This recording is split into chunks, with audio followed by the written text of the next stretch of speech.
Ce que nous attendons du personnel de médias que vous êtes, c'est d'abord votre implication. L'appropriation d'abord et votre implication. En prélude de la journée mondiale des luttes contre le paludisme, célébrée le 25 avril de chaque année, l'ASBEL Soins des santé primaires en milieu rural, Saint-Rue en sigle, a organisé à Kinshasa, en collaboration avec le Programme national des luttes contre le paludisme, PNLP, une matinée de briefing de professionnels de médias sur la lutte contre cette pathologie. La réunion s'est tenue au siège de cette structure sur l'avenue de la Justice dans la commune de la Gombe. Estimant que les médias sont comptés parmi les moyens pratiques pour faire reculer ces fléaux enregistrés comme les tueurs numéro 1 en République démocratique du Congo, Saint-Rue Asbel a profité de cet entretien pour rappeler aux médias son rôle qui est celui de fournir la connaissance nécessaire sur l'essentiel de la lutte contre le paludisme. Informer, former et éduquer la communauté font partie des rôles du journaliste.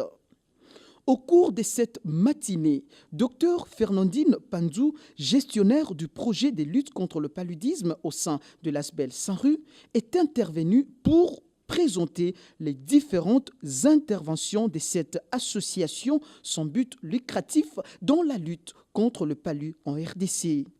Saint-Rue, a-t-elle indiqué, travaille aux côtés du ministère de la Santé publique depuis 1981 à travers plusieurs projets, dont celui de la lutte contre le palu.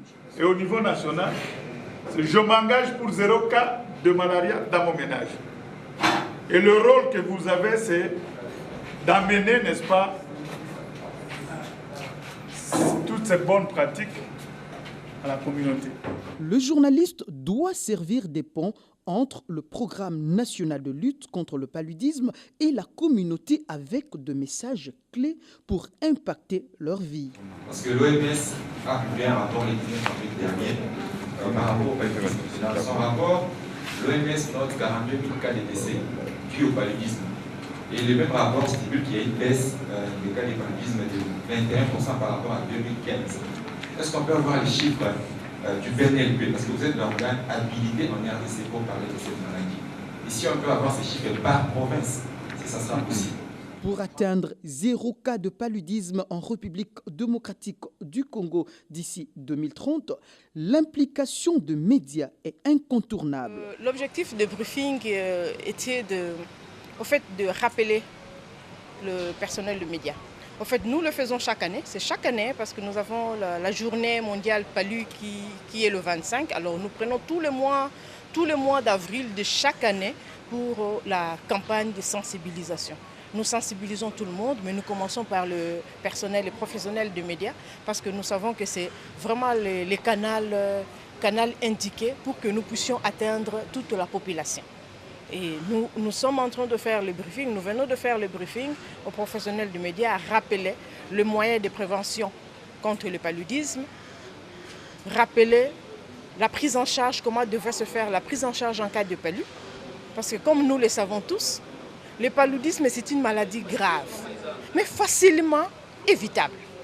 Et quand nous rappelons le moyen de prévention, rappelons comment il faut prendre en charge, nous pensons que ça nous permet de lutter efficacement contre le palu. C'est ce que nous venons de faire, c'est faire impliquer le personnel de médias dans la lutte. Le mois d'avril étant déclaré mois de la lutte contre le paludisme en République démocratique du Congo, l'ASBEL Saint-Rue avait prévu de ces faits plusieurs activités en vue de sensibiliser la population congolaise à se protéger contre le piqûre de moustiques qui transmettent la malaria en utilisant toujours la moustiquaire imprégnée d'insecticides à longue durée d'action.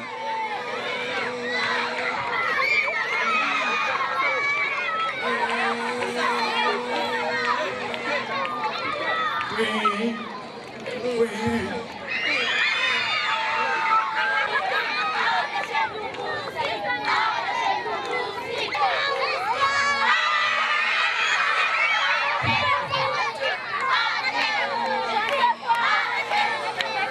Vous fêtez mon existence, hein, n'est-ce pas? Je suis très content. Oh, son excellence. Vous êtes là? Moi, moustique, non, pas de problème. C'est l'homme qui est malade. Et puis chérie, c'est l'homme qui nous invite chez lui. Hein? Oui, je suis parti chez son excellence. Sa maison est tellement propre que je ne pouvais plus y habiter. Ah bon? Il a tout arrangé. Il dort sous moustiquaire imprégné et tous ses enfants sont protégés. La maison est propre et derrière sa maison, tout est bien nettoyé. Sa voiture est protégée aussi. J'étais à Makala. À Makala, tout est arrangé. Pour que je puisse me multiplier, moi et les enfants. Ils ont tout arrangé. Vas-y, attaquez. Attaquez. Attaquez, vas-y. J'ai bien mangé. J'ai bien mangé.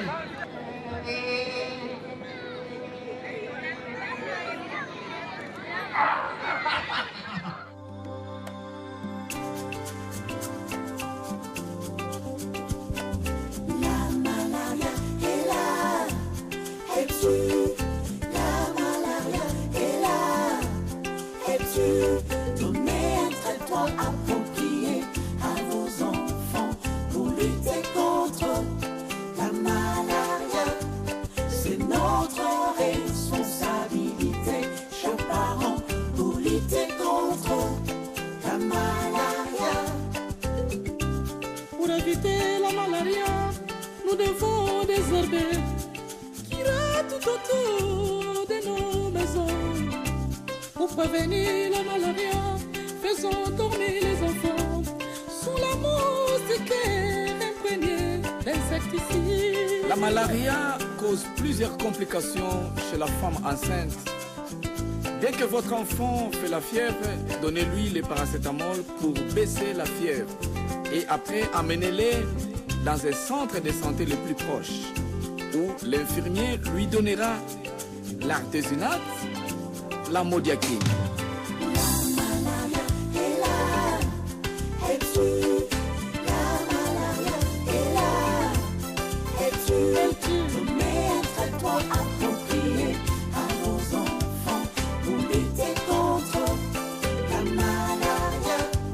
C'est notre responsabilité, chers parents, pour lutter contre la malaria.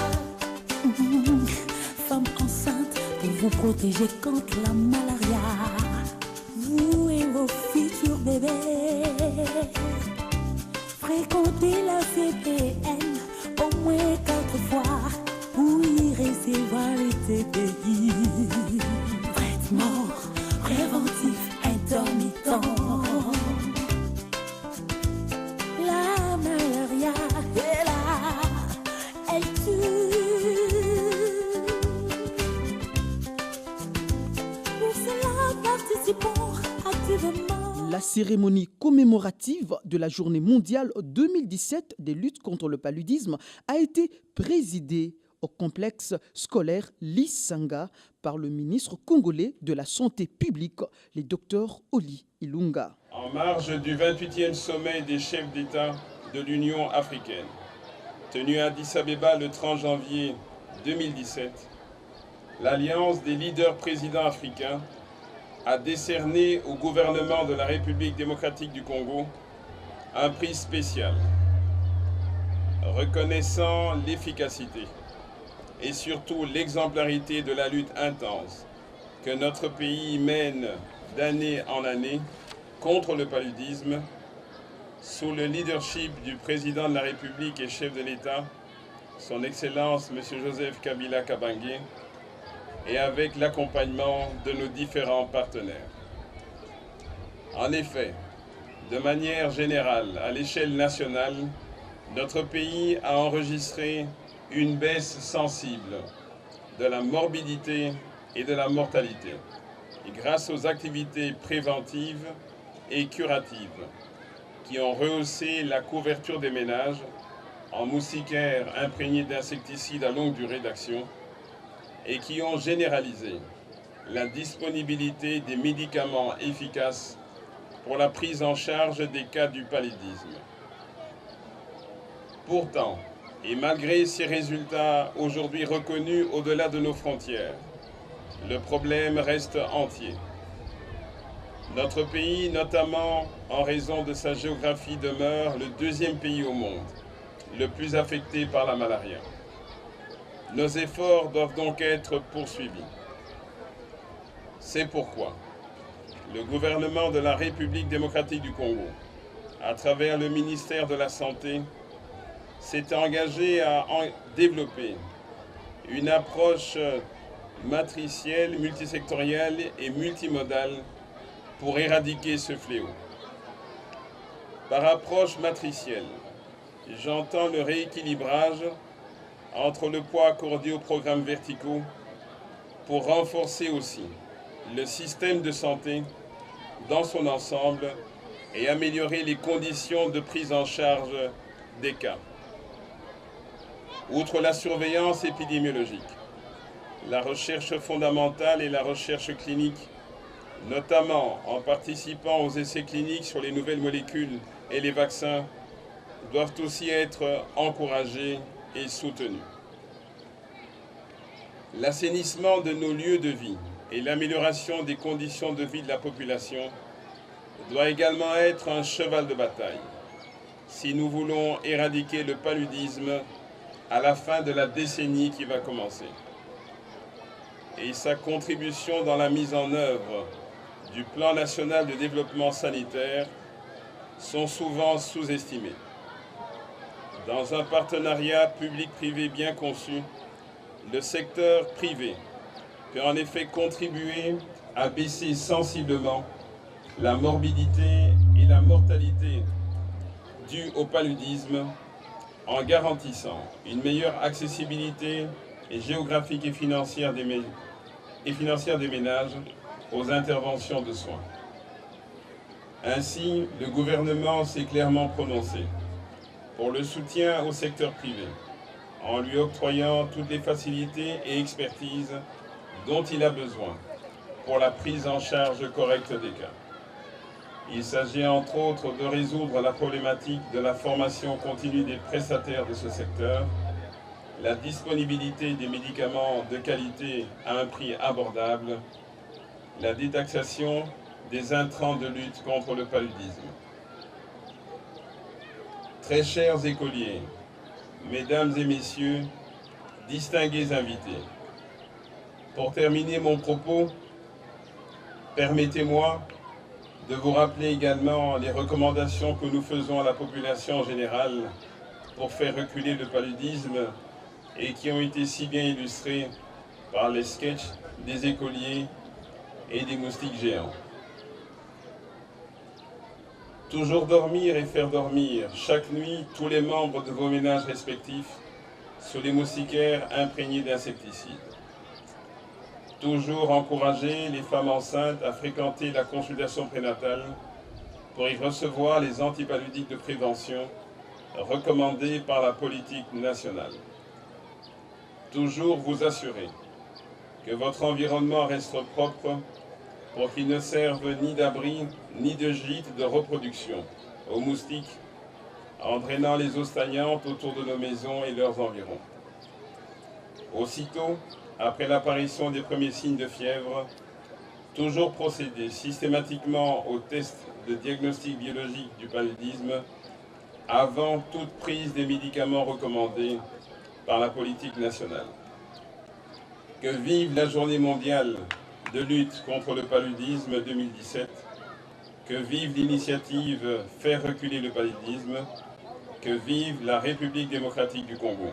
Pour l'Organisation mondiale de la santé OMS, le paludisme reste une priorité mondiale, car il continue de faire plus de 400 000 morts par an à travers le monde. Le thème retenu pour cette année, en finir définitivement avec le paludisme, souligne la nécessité d'accélérer et de consolider les efforts afin de vaincre le paludisme. Les pays ont décidé de mettre fin à l'épidémie de paludisme d'ici à 2030, faisant de cet engagement l'une des cibles des objectifs du développement durable.